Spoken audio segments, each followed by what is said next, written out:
Hello, everyone, and welcome to another edition of Sports Insider. I am Dan Labbe. He is Chris Fedor. We've got a half hour ahead talking a lot of Browns. We'll talk a little bit of Indians as well. Let's lay out the show for you. We're going to start things off by bringing in from our sister site, NOLA.com, columnist Larry Holder. Then we'll talk to Mary Kay Cabot, our Browns beat reporter. And like I said, we'll wrap things up and talk a little Indians with our Indians beat reporter, Paul Hoynes. But let's get right to it. Joining us from our sister site in New Orleans, NOLA.com columnist Larry Holder. Larry, thanks for joining us. Yeah, you got it. No problem. All right, so New Orleans, the Saints are coming off of a pretty devastating loss to the Falcons. The defense gave up a ton of yards. The Saints still had a chance to win that game before a costly turnover. What's the feeling around that locker room and around that team right now heading up to Cleveland? Honestly, it's not doom or gloom. The Saints, they have started off the season 0-1 before and made the playoffs and had one of their best seasons in team history, and this was in 2011. And the situation, not totally similar, but there are some similarities. They were on the road in 11, on the road this year, lost in a big shootout to Green Bay in 11, and they lost in a shootout to Atlanta this past year. And so they're just looking at it, especially defensively, that it was just a bad day at the office. Now, they know they came out flat. They missed tackles everywhere. The defense didn't seem like they were ready to play. And Matt Ryan, you got to give him credit, too. He played probably one of the best games he's ever played.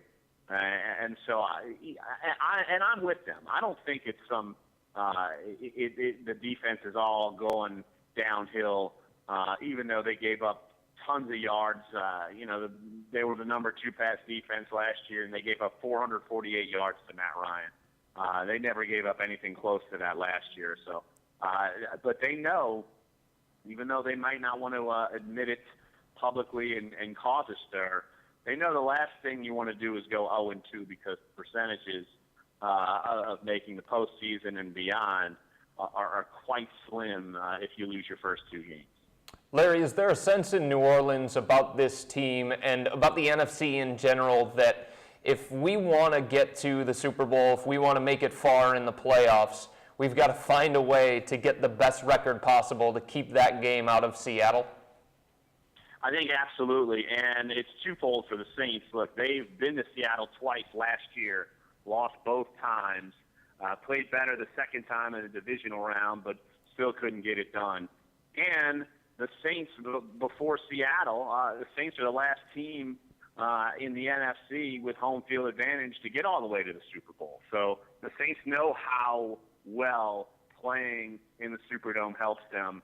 Whenever it is regular season, preseason, postseason, you name it, they're dynamite in the Superdome. And so I think that's certainly one of the things that they're looking at, because they're not foolish to the fact that Seattle's so good at home. And the Saints have had their issues on the road, and so it is paramount for any team, honestly, to get home field advantage to try to stop Seattle. Because look, so far they've looked really good, but and so the Saints they can't fall too far behind in this race, their ultimate goal of getting to and winning the Super Bowl could be certainly a major challenge without home field advantage. And it's crazy we're talking about it in Week 1, but every little loss, no matter when it is, where it is going to matter, because I think the NFC is going to be so competitive this year. It's you look at Seattle, San Francisco, and Green Bay, and I think those 4 teams are going to be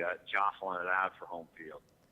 Larry, what is the impression in New Orleans of the Cleveland Browns? Do people kind of look at this game and chalk it up as a win, a few days in advance already, or there are some places that see the Browns as an up-and-coming team? Of course, they had that big comeback last week. Just generally speaking, how do people view the Browns?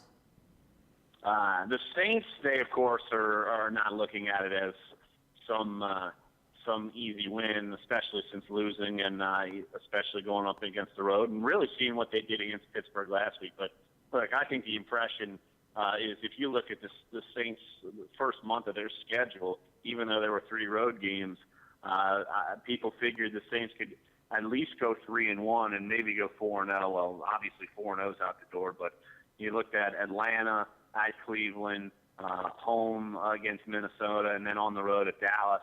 And a lot of people, including myself, figured they'd at least be 3-1 with Atlanta being the toughest challenge. So, look, I think the impression is that the Saints are going to go up there, as a favorite on the road, which isn't a given all the time, even if you're a good team.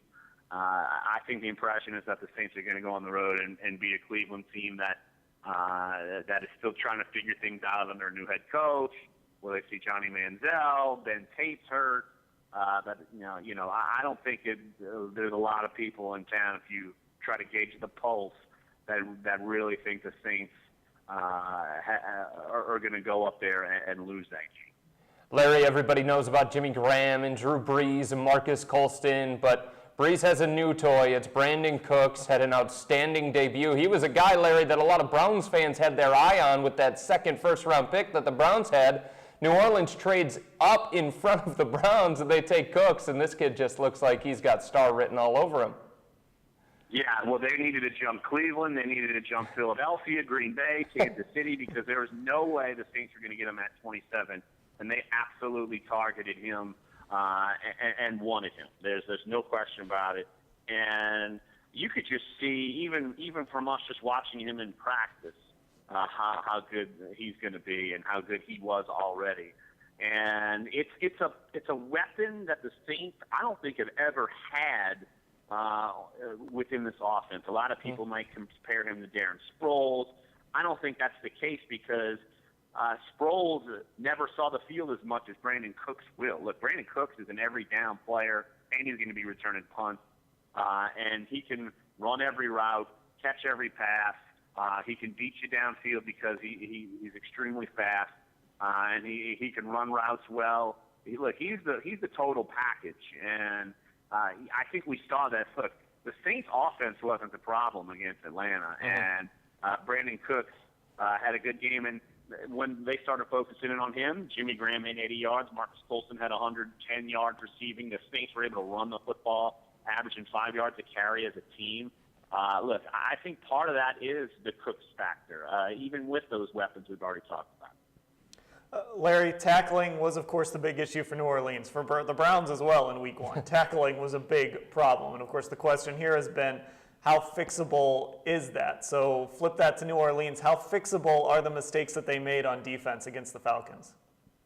I think that's the number one fix they need to make, and I think it is because it's uncharacteristic of this team, totally. Last year they were very sound tackling, and you basically have the same players with the addition of Jarris Byrd, and he actually probably made more plays, him and Curtis Lawson, but he made his presence known with creating a turnover, and then he made a tackle on third down in the fourth quarter that made Atlanta punt. And this is right after the Saints took the lead, and so you figure, all right, they're going to get this thing going. But I think they're going to bounce back with this, because to me, if you're just not tackling, I think you're just coming out flat and you just almost were kind of shell shocked, and that's not the MO of the Saints defense under Rob Ryan so far. So that was a major surprise, but I think they can turn that around coming up this week.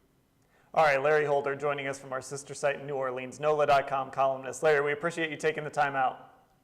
You got it. Thanks for having me. All right, so that was Larry Holder. We'll have Kay Cabot coming up momentarily. And Chris, you look at this matchup. I mean, I think Browns fans were probably petrified of the Saints when they saw this on the schedule. And really, Larry talked about it. People were thinking 4-0, 3-1 start. And maybe that Falcons loss is going to end up being good for the Saints because they're coming up here to Cleveland, and they're not going to take the Browns lightly. They know that they need a win. Yeah, you're right. And I think that's a good point, and it's something that Larry mentioned. It's just how tough things are in the NFC, and it's the reality of playing in the NFC. Last year, Arizona wins 10 games. They don't even get into the playoffs. So New Orleans knows they're in a tough division. They've got Carolina there. They've got Atlanta. They've already lost one game to Atlanta. This was worst case scenario for Browns fans, for New Orleans to go out Week 1 and lose against the Falcons because now their back is up against the wall. The last thing that they want to do is start 0-2. So if they came out flat Week 1 against Atlanta, it's not going to happen Week 2 here against Cleveland. All right, let's turn things over now and talk to our Browns beat reporter, Kay Cabot. Kay, welcome. Hey, thanks, guys. How you doing? Good. Some injury news for the Browns. They're going to be without Ben Tate. Jordan Cameron suffering a little bit with a shoulder injury. What can you tell us on the injury front? Let's start off there. Well, we know that Ben Tate is out, and there's a good chance he's going to be out for a couple of weeks, possibly up to a month. However, the good news there is we all saw what Terrence West and Isaiah Crowell were able to do in that game against the Steelers. Ignorance is bliss sometimes. They don't know that this is supposed to be difficult to run over teams like the Steelers and things like that. So I think that those guys, they've got good acceleration, they've got good burst, and I think that the Browns will be okay in the running game. As far as the tight end position, I think, there's probably a chance that Jordan Cameron will try to gut it out, but he'd probably be best served by staying off of that shoulder for at least this week, letting him heal up a little bit so that he can come back healthy for the rest of the season, or get back as soon as he can for the rest of the season. If he continues to play on it and re-injure it, and like he said yesterday, you can't avoid getting hit, taking a hit, falling on it. If this thing gets worse, he could be lost for an extended period of time. It is not worth it. They can get the job done, and they signed Jarrell Robinson off the Broncos practice squad. They could throw him in there if they need to. They have some tight ends in Barnage and Dre. I don't think they should risk it. Mary Kay, when it comes to that Browns running game, you mentioned how good Terrence West and Isaiah Crowell were, even with Ben Tate out in the second half. Was that a Browns-related thing, or was that a case of the Browns going up against the Steelers? The Steelers made a ton of changes on defense. The Steelers' defense not exactly what it once was. You know what? It was probably a little bit of both. There's no way, as we all know, that could have happened probably even, 3 years ago, maybe even 2 years ago. You would not have seen that kind of rushing performance probably out of those two rookies. So it was a little bit of both, but it was a confidence booster for both of those guys. And, I do think that it will really help them heading into this game, and they can keep those guys fresh. They can roll them in there. They can even get Glenn Winston going if they want to. Ray Agnew will be in there. So even though I think it does make a statement about the Steelers' declining defense, I still think it was an encouraging performance overall. Mary Kay, last week it seemed early on the Browns kind of got away from the run and started to kind of let Brian Hoyer have a little more control of that offense. We saw what happened in the second half. Even though they were down big, they went back to running the football. Do you think that Kyle Shanahan this week will have that renewed commitment to the run at the start of the game, or is he going to be a little too tempted to throw the football, especially if this team falls behind to a really good offense? Well, Kyle Shanahan pretty much for the most part always has a commitment to the run. And, I think, like you said, that could be evidence for that was him coming out when it's 27-3 and going back to the run.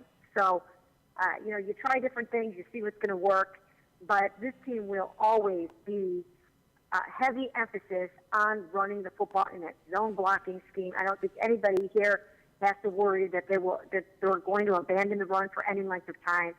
And I think you'll be able to see these young guys excel and succeed in the scheme. So I don't think that's a concern. And I do think that, that Brian Hoyer has demonstrated that he can run that no-huddle offense. He's smart enough to do it. He's fast enough. He makes quick reads. So I think you'll see a nice mix of run and pass. Mary Kay, defensively, what the heck changed with the Browns there in the second half? I mean, in the first half, Antonio Brown is going bananas, Big Ben having a field day, Le'Veon Bell looking like he's going to rush into the Hall of Fame. Then the second half, everything changes. What was the difference there for the Browns? Well, part of the difference was the fact that their offense was staying on the field. So that did help them, and I think everyone just came out with a renewed vigor out of that locker room, realizing what had happened and what they had done and how they were not playing up to their own standards. Then I think you saw some more pressure. They tightened a few things up on the back end. I think they tried to disrupt Ben a little bit more. So I think it was just a combination of all those things. Mary Kay, we've kind of seen things like this before where the Browns give you something encouraging and then the next week they come out and they kind of just throw it all away and you kind of feel the same way you did about them after the first half of the Steelers game, for example. So can the Browns build on what they did in the second half against New Orleans? Well, you know what? Part of it depends on what happens with the secondary. Now, we have heard already from Mike Pettin that he wants to scale back the reps of Justin Gilbert.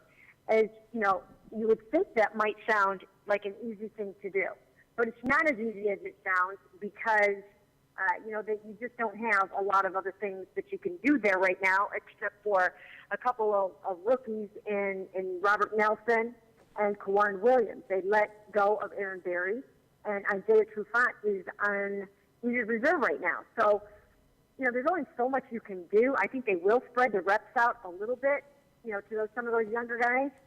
But you just have to know that drew-brees is going to identify Justin Gilbert as a weakness. He's going to go after him. There's Brandon Cooks to worry about. It just all depends on how that goes with the pass defense. Now, what they're going to have to do is get really good pressure and get Drew-Brees off his mark and not let him get into a rhythm, in part because some of those struggles that they do have on the back end. They will be possibly without Barkevius Single this game, but they are getting Desmond Bryant back, and last year, as we all know, he was the number one quarterback disruptor. So all those things are good for them. Are the Browns feeling this week going into the game against New Orleans, Mary Kay, that, yay, we competed with the Pittsburgh Steelers, we gave them a game, or are they feeling like, you know what, we let one slip away there on the road against Pittsburgh? I think the general feeling is, look what we did. Look at how we came back. Look, we showed that we can keep pace with anyone and that we can, overcome adversity in a football game and make something good out of it. So I think that second half comeback was a tremendous, tremendous boost heading into this game, and I think it'll carry over at least into the first half. Mary Kay, before we let you go, we won't hold you to this because it's only Thursday, but how are you feeling about this game? Can the Browns pull that upset at home on Sunday, or do you think this is essentially a Saints romp? Well, I think it's going to be a tough afternoon, again, like for some of the reasons I said before, with Drew-Brees and the passing game going up against some issues in the pass defense right now. So, and then when you factor in that Jordan Cameron might not play, so you're basically taking some of your best weapons off the field. Josh Gordon's still out, Jordan Cameron, Ben Tate. So I would have to probably at this point pick the New Orleans Saints to win this game. All right, Mary Kay, I cannot let you go without asking you about Johnny Manziel. It is a tradition every single Thursday here on Sports Insider. We have to talk about Johnny Manziel, but this time I'm not talking about the Manziel package. This time I'm talking about somebody writing from Dallas, a Dallas columnist, Rick Gosselin, saying that the Cowboys should call the Browns, offer a first-round pick in exchange for Johnny Manziel, because they were so high on Johnny around draft time, and Johnny's not playing here for the Browns. Hypothetically, if Dallas did that, do you think the Browns would say yes to that? Right now, I don't think so, but, stranger things have happened. I mean, if the Browns are looking to next year thinking that they're going to have all of these first-round picks and then another one, and that they could get Marcus Mariota, well, you might get the wheels clicking a little bit. So, it would be something to kick around, but, I honestly don't know if they would go for something like that. I guess it depends on what they all think about next year's quarterback crop, which is supposed to be, and from all evidence is that it was better than this year's, deeper, stronger, more talented. All right, Mary Kay Cabot joining us here on Sports Insider. Mary Kay, thanks for the time. Thank you, guys.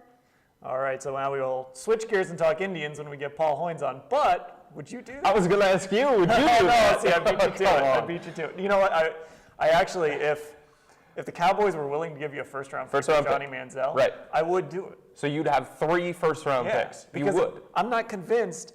I'm not saying Brian Hoyer's your answer, but I'm not convinced that Johnny Manziel hasn't shown us anything. Yeah, that's fair. That he's the answer. Now, he hasn't played a real game. Right. But I'd still be concerned about that. All right.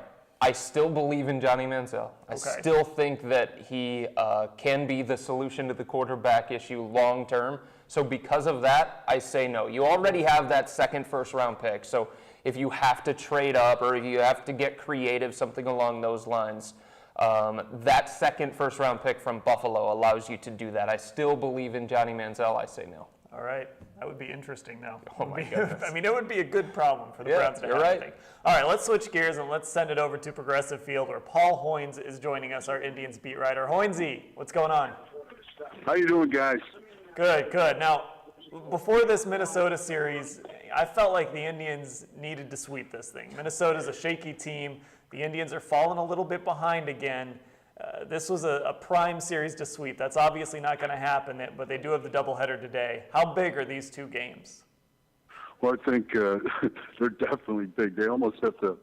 When you look at it, they have a shot. I think they've got to come pretty close to running the table, and with 19 games left, that's a tall order. But they put themselves in this position, and most of the time when you look at a stretch like this, a decent team usually plays 500, and that's what this team has been most of the season.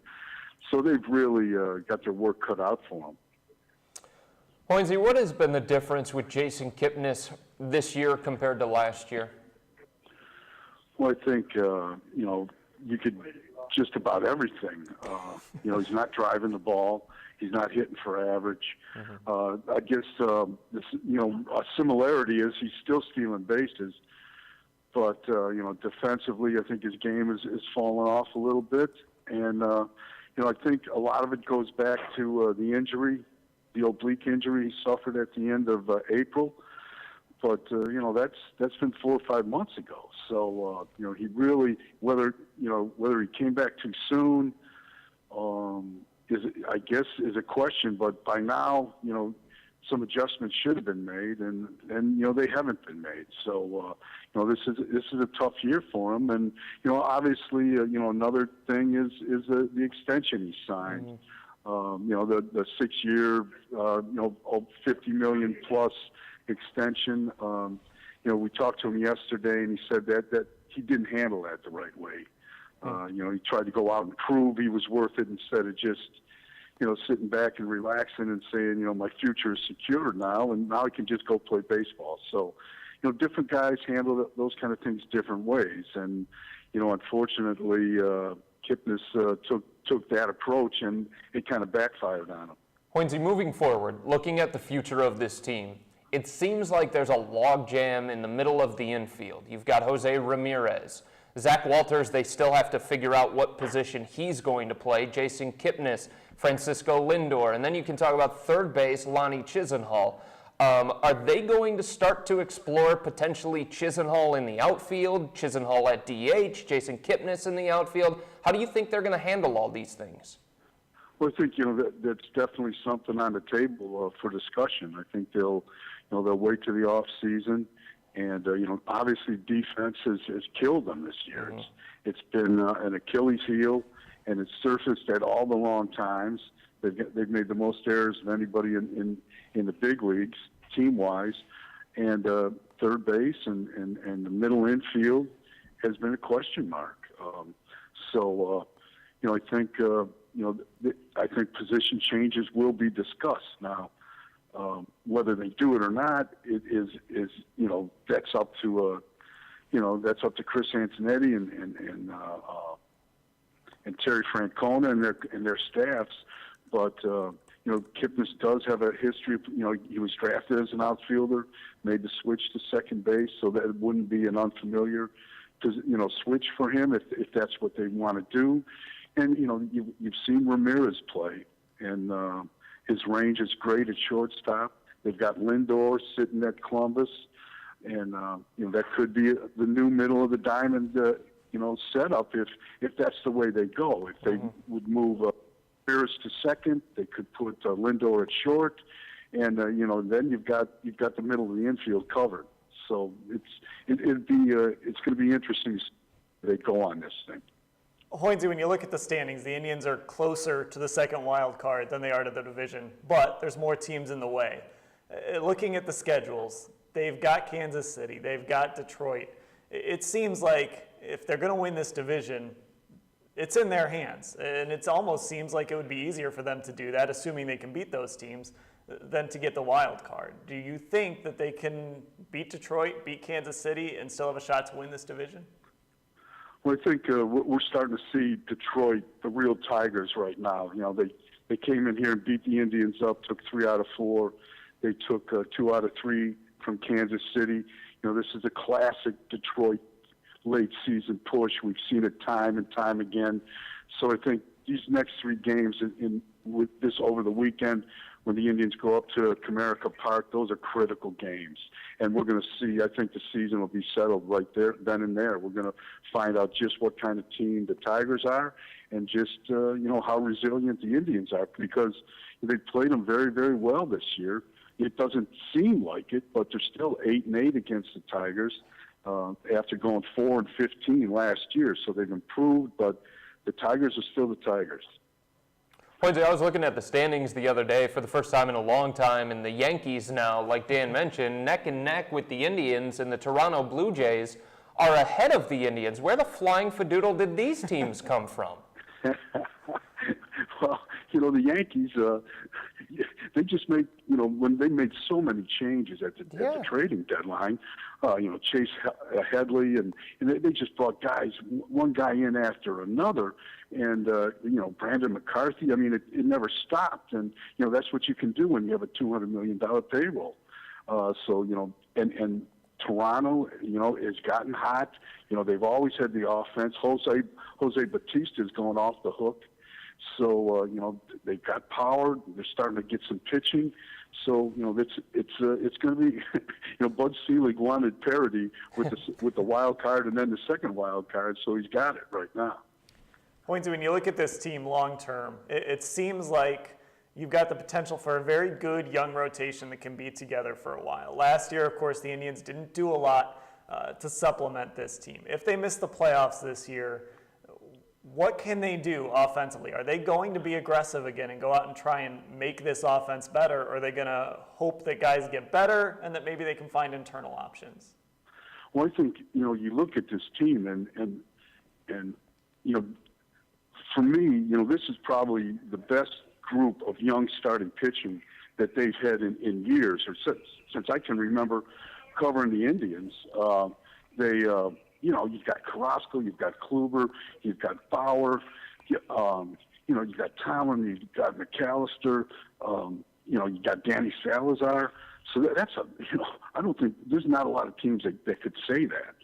You've got a lot of position players. I mean, the core, you know, obviously the veterans didn't play well this year. Guys like, you know, Murphy got hurt and Swisher got hurt.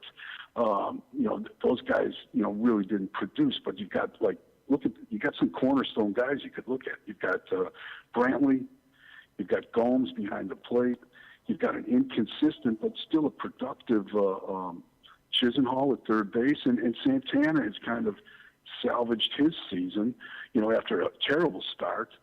So, you know, you've got some guys there. I just don't see them going out and making a lot of changes in this club. I think they think this is a good club, that it's, you know, a young club, and that it's going to get better. So I really don't see them going out and making a Nick Swisher or a Michael Bourne type move. Hoynes, last question, because you brought him up and I want to ask about him. Carlos Santana obviously made the move to first base. He's actually played very well over there. And offensively, he's having a strange year. His average isn't great, but he's hit a ton of home runs. He's hit a ton of doubles. Is this the player Carlos Santana can be for the next 4 or 5 years for the Indians? And do you think he's their first baseman long term? You know, I think power-wise, this is the guy they like. This is the guy they want.